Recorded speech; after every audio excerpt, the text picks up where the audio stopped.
जी बिल्कुल, 37 दिन हो चुके हैं। 37 दिन तो मैं तो कहूँगी कि अभी बहुत कम समय है। बेशक ये आंदोलन की लड़ाई हमारी कितनी ही लंबी हो, हम लोग निश्चित रूप से जब तक सरकार नहीं सुनेगी यहाँ बैठे रहेंगे, धरना प्रदर्शन करते रहेंगे शांतिपूर्ण ढंग से। और जैसे कि अभी आकाश लामा जी ने सूचना दी है कि कुछ तो हलचल चल रही है, दिल्ली में भी और पटना में भी, पार्लियामेंट में भी बार बार आवाज़ उठाई जा रही है। तो निश्चित रूप से जल्दी ही सरकार हमारी सुनेगी, ऐसी हमें पूरी आशा है और विश्वास है। जैसे कि उन्होंने सूचना दी है कि कुछ हलचल हुई है, तो ये हलचल निश्चित रूप से हमें सफलता दिलाएगी। सरकार से क्या उम्मीद रख रहे हैं? हम सरकार से यही उम्मीद कर रहे हैं कि वो बौद्धों को न्याय देंगे, क्योंकि हम लोग कोई भीख नहीं मांग रहे हैं बल्कि अपना अधिकार मांग रहे हैं। तो हमारा जो बीटी एक्ट 1949 को निरस्त करने का प्रस्ताव है, हमें पूरी उम्मीद है कि सरकार हमें न्याय देगी और ये बीटी एक्ट 1949 को निरस्त करके, रद्द करके नया बीटी एक्ट बनाएंगी और बीटीएमसी कमेटी में सभी बौद्ध लोग होंगे, ऐसी हमें आशा है। इसी लड़ाई को लड़ने के लिए कोर्ट जाना पड़ता है, लेकिन आप लोग 37 दिन थाने बैठे हैं। जी बिल्कुल, हम लोग गए हैं, कोर्ट भी गए हैं। आकाश लामा जी से आपको जानकारी समय समय पर मिलती रही होगी, लेकिन कहीं पर हमारी कोई सुनवाई नहीं हो रही है। आखिरकार जो बहुजन समाज है, उन्हें इसी तरीके से वर्षों से संघर्ष करना पड़ा है। धरना, रैली, भूख हड़ताल आदि के माध्यम से भी बाबा साहेब ने कितने सारे आंदोलन इसी प्रकार से किए और सफल भी हुए। तो हमें भी पूरी आशा है कि हम भी इस तरह से धरना प्रदर्शन के माध्यम से, क्योंकि सीधे तरीके से इस देश में बहुजनों को कभी कुछ मिला नहीं है, बहुजनों को अपने लिए बहुत संघर्ष करना पड़ा है, तो निश्चित रूप से धरना प्रदर्शन से भी हमें सफलता मिलेगी, ऐसे हमें पूरी आशा है। बाबा साहेब ने जिस प्रकार हर आंदोलन में सफल हुए, उसी प्रकार हम भी सफल होंगे।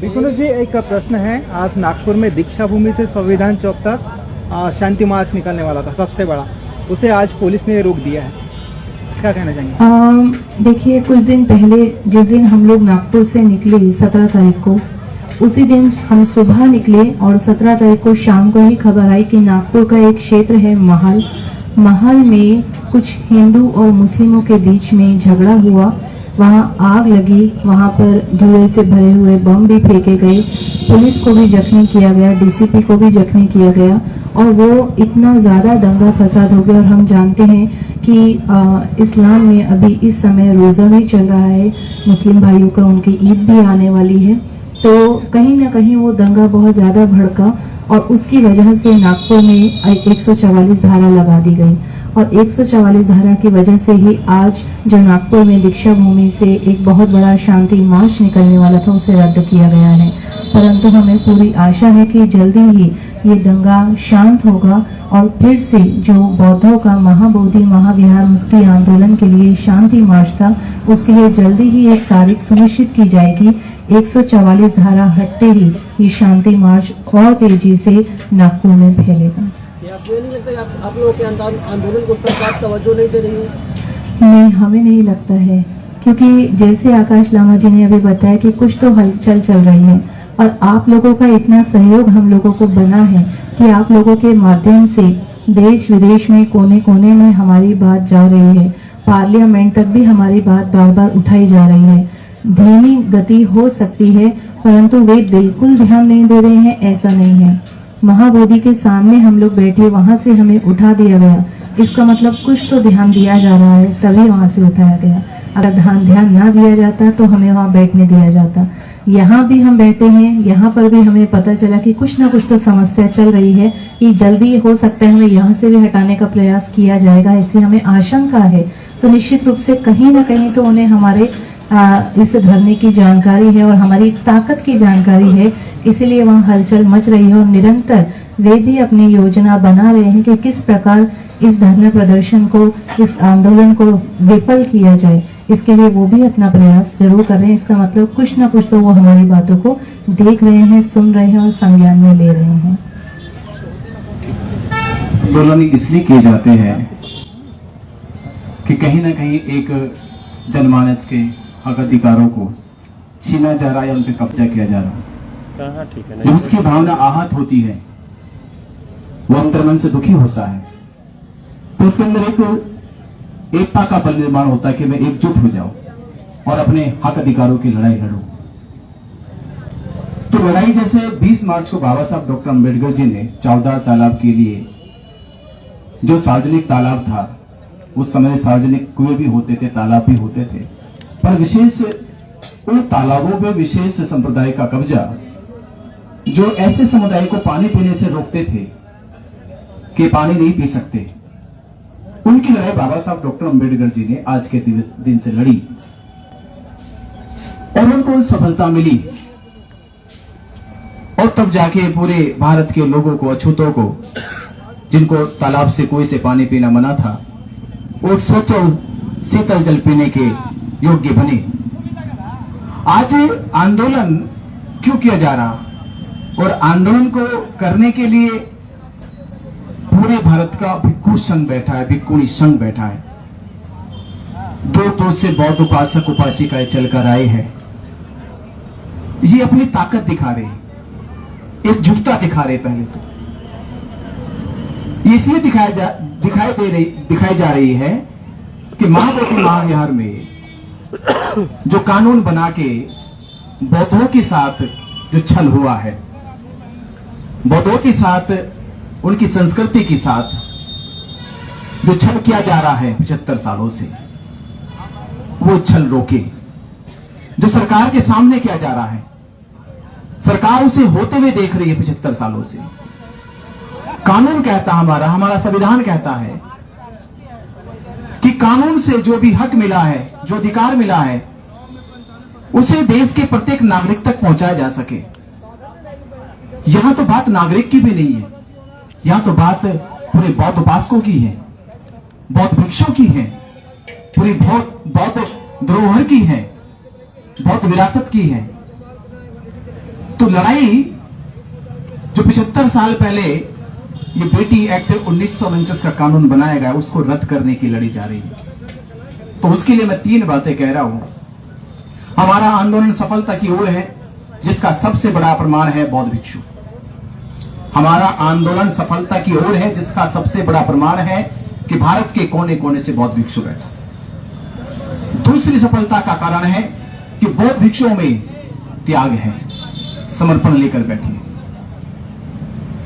जो त्याग करके बैठा हो, समर्पण करके बैठा हो, उसे आप डरा नहीं सकते, आप उसे प्रलोभन नहीं दे सकते। तो निश्चय ही बौद्ध भिक्षुओं के इस नेतृत्व से महाबोधि महाविहार बेटी एक्ट का जो कानून है वो रद्द किया जाएगा। और तीसरा, ये आंदोलन जिस प्रकार से नियमित तौर पे चरणबद्ध तरीके से चल रहा है, हमारे सहयोग से, आप लोगों के सहयोग से, भारत के सभी बौद्ध भिक्षुओं के सहयोग से जो ये आंदोलन, धरना प्रदर्शन, नियंत्रण अपनी गति से बढ़ता जा रहा है।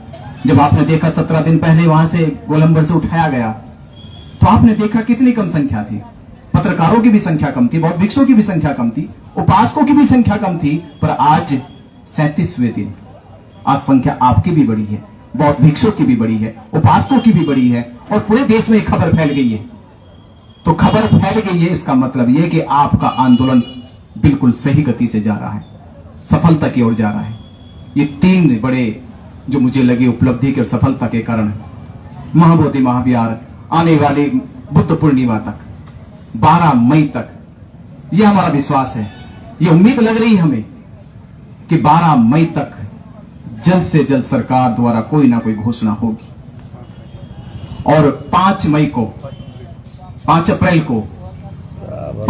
अप्रैल को प्रियदर्शी सम्राट अशोक के जन्म जयंती महोत्सव पर आंदोलन की तरफ से ये घोषणा कर दी गई है। कल जानकारी मिली कि कल आकाश लामा जी ने घोषणा की इस बारे में, किसी धरना प्रदर्शन स्थल पर जो लोग बिहार में या उत्तर प्रदेश में, महाराष्ट्र में या अलग अलग राज्यों में जहां प्रियदर्शी सम्राट अशोक की जन्म जयंती मनाई जाती है, आज बोध गया को जरूरत है कि वो सभी संस्थाएं, वो सभी सम्राट अशोक की जयंती मनाने वाले, उनके अनुयायी, धम्म उपासक इस बार की अशोक सम्राट जन्म जयंती बोध गया में मनाएं। क्यों बनाए? क्योंकि सम्राट अशोक ने ही महाबोधि महाविहार को पहले सर्वप्रथम उसकी नींव रखी है, बंधन किया है, यहां पे साधना की है। तो अब आपको जिनकी सम्राट अशोक में श्रद्धा है, जो उनको अपना आदर्श मानते हैं, जो उनको अपना सम्राट मानते हैं, जो उनको अपना चक्रवर्ती महान राजा मानते हैं, अब उनको जरूरत है कि सम्राट अशोक के उस सपने को साकार करने की, जो सपना सम्राट अशोक ने देखा था। वो लोग, वो अनुयायी, वो पहले सर्वप्रथम उसकी नींव रखी है, बंधन किया है, यहां पे साधना की है। तो अब आपको जिनकी सम्राट अशोक में श्रद्धा है, जो उनको अपना आदर्श मानते हैं, जो उनको अपना सम्राट मानते हैं, जो उनको अपना चक्रवर्ती महान राजा मानते हैं, अब उनको जरूरत है कि सम्राट अशोक के उस सपने को साकार करने की, जो सपना सम्राट अशोक ने देखा था। वो लोग, वो अनुयायी, वो उपासक बोध गया में आकर धरना स्थल पे पहुंचकर प्रियदर्शी सम्राट अशोक की जन्म जयंती मनाए। 5 अप्रैल को धरना स्थल पे पहुंचे। यही बात मैं और पूरे भिक्खु संघ को बहुत बहुत उनके त्याग को, उनके समर्पण को, कि जो अपना समय निकाल कर यहां आ रहे और आप लोग अपने इस कैमरे से, अपने इस मोबाइल से, सोशल मीडिया प्लेटफॉर्म से इस बात को देश और देश के बाहर पहुंचाने का काम कर रहे। मैं आप सभी का तहे दिल से बहुत बहुत धन्यवाद एक साधुवाद। सवाल है, ये जो एक्ट है बीटे एक्ट 1949, ये संविधान 26 जनवरी 1950 से लागू हो गया। काफ़ी अपने लोगों का यह मत है कि ये जो कायदा है ये पहले का है, संविधान तो बाद में लागू हुआ, तो फिर अभी वैलिड क्यों है?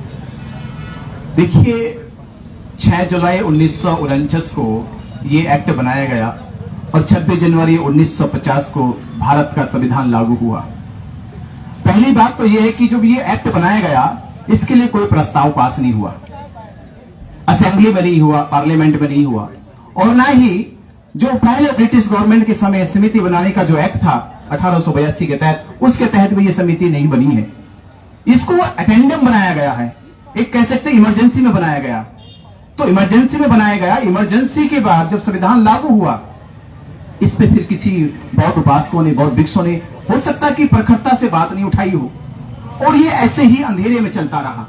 पर आज इसे उजाले में मिल गया, सामने से पर्दा हट गया कि ये जो एक्ट है अवैध तरीके से चलाया गया। 75 साल से लगातार अवैध तरीके से चल रहा है, तो इसका कानूनी संवैधानिक कोई अधिकार नहीं है। तो अभी आप क्या संदेश देना चाहेंगे इस एक्ट के बारे में? 37 दिन से यही संदेश दिया जा रहा कि जब हमारे देश में संविधान लागू है तो संवैधानिक तौर पे कोई भी समिति, कोई भी ट्रस्ट, कोई भी कंपनी चलनी चाहिए। तो संविधान ने जो अधिकार दिया, उस अधिकार के तहत ये एक्ट पूरी तरह से अवैध है। ये अवैध एक्ट 1949 रद्द होना चाहिए और संविधान के अनुसार नया एक्ट बनाकर ये संस्था महाबोधि महाविहार का जिम्मेदारी प्रबंधन जो है बौद्धों को सौंप दिया जाए।